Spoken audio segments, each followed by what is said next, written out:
في ناس بتموت واسمها بيختفي، وفي ناس بتمشي لكن بتسيب مكان يحكي عنها كل يوم.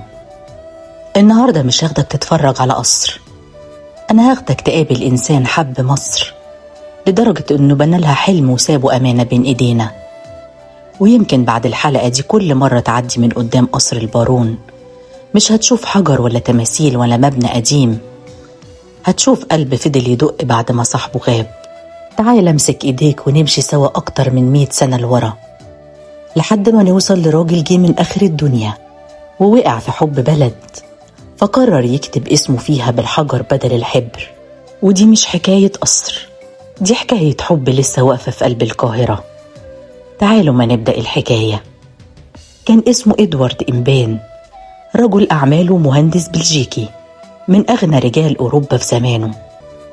لقب البارون ما كانش اسمه، ده لقب نبالة حصل عليه من ملك بلجيكا، ومن يومها العالم كله عرفه باسم البارون إمبان. وصل مصر وكان المفروض تكون محطة، لكن بقت وطن. شاف شرق القاهرة مجرد صحراء ساكتة، لكن الغريب إنه شاف في الصمت ده مدينة كاملة. الناس كانت شايفة رملة، وهو كان شايف شوارع وبيوت وحدائق وترام ومدارس وكنائس ومساجد. ومن هنا بدأت حكاية حي مصر الجديدة. القصر كان لازم يبقى مختلف، مش مجرد بيت لراجل غني، ده كان لازم يبقى رسالة.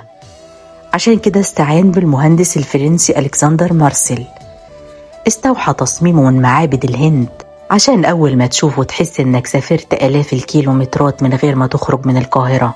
هتلاقي هناك أفيال منحوتة كأنها بتحرس المكان من أكتر من 100 سنة، وتماثيل لآلهة ورموز من الحضارة الهندية، ونقوش دقيقة لدرجة إن كل وجهة في القصر مختلفة عن التانية، وكأنك كل ما تلف حواليه تكتشف حكاية جديدة. ولو رفعت عينك لفوق هتشوف البرج الدائري. ناس كتير قالت إن القصر كان كله بيلف مع الشمس، لكن الحقيقة مختلفة. اللي كان بيدور هو جزء علوي من البرج عشان يدي منظر بانورامي للقاهرة من كل الاتجاهات. ودي كانت فكرة هندسية مبهرة. والأغرب إن القصر كان من أوائل المباني في مصر اللي استخدمت الخرسانة المسلحة، في وقت كانت أغلب المباني الفخمة لسه بتعتمد على طرق بناء أقدم. حتى مكان القصر ما كانش اختيار عشوائي، البارون بناه فوق أعلى نقطة تقريبا في المنطقة وقتها، عشان يقدر يشوف المدينة اللي بيحلم بيها يوم بعد يوم. كان بيقف في شرفته يبص على الصحراء ويتخيل المستقبل، والمستقبل كمان صدق خياله. بعد وفاته فضل القصر سنين طويلة ساكت، ولما المكان يسكت الناس بتبدأ الحكايات.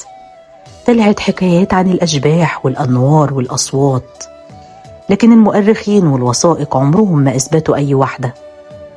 الحقيقة الوحيدة إن الوحدة أوقات بتخلي أي مكان بيبقى غامض. وفي سنة 2020 رجع القصر للحياة بعد ترميم استمر سنوات، واتفتح من جديد، مش عشان الناس تخاف منه، لكن عشان تعرف إنه جواه حكاية أكبر من أي أسطورة. يمكن أجمل حاجة في قصر البارون إنه بيثبت إن الإنسان ممكن يسيب الدنيا، لكن فكرته بتفضل عايشة. وممكن قلب واحد يبني مدينة كاملة. ولو زرت القصر النهاردة ما تجريش، امشي براحتك، بص لكل تمثال ولكل شباك ولكل حجر. يمكن بعد الحلقة دي لو عديت يوم من قدام قصر البارون مش هترفع موبايلك الأول، هترفع عينيك وهتسأل كم حكاية عدت من هنا، وكم حلم بدأ من هنا وإحنا مكناش نعرف. الغريب إن الإنسان عمره أقصر من الحجر، لكن أوقات الحجر هو اللي بيحفظ عمر الإنسان. البارون مشي، لكن حلمه فضل واقف، والقصر فضل يقول لكل واحد يعدي اوعى تستهين بحلم صغير، يمكن بعد 100 سنة يبقى وطن كامل. البارون ساب أوروبا لكن قلبه اختار مصر. ساب لنا قصر مش عشان الناس تقول كان غني، سابه عشان بعد أكتر من 100 سنة لسه في حد بيقف قدامه ويسأل مين الراجل اللي حب البلد دي بالشكل ده. يمكن ده أجمل حاجة ممكن يعملها أي إنسان، إنه يخلي اسمه مرتبط بابتسامة أو بحلم أو بمكان بيونس قلوب الناس. لو الحكاية دي لمست قلبك خليها تكمل طريقها. يمكن في حد محتاج يعرف إن في مصر مش كل حجر مجرد حجر، في حجر شايل نبض إنسان ولسه بيحكي عنه لحد النهاردة. وسيبلي في الكومنتات إيه المكان في مصر اللي نفسك تعرف حكايته، يمكن تكون حكايته أجمل من أي رواية قرأتها.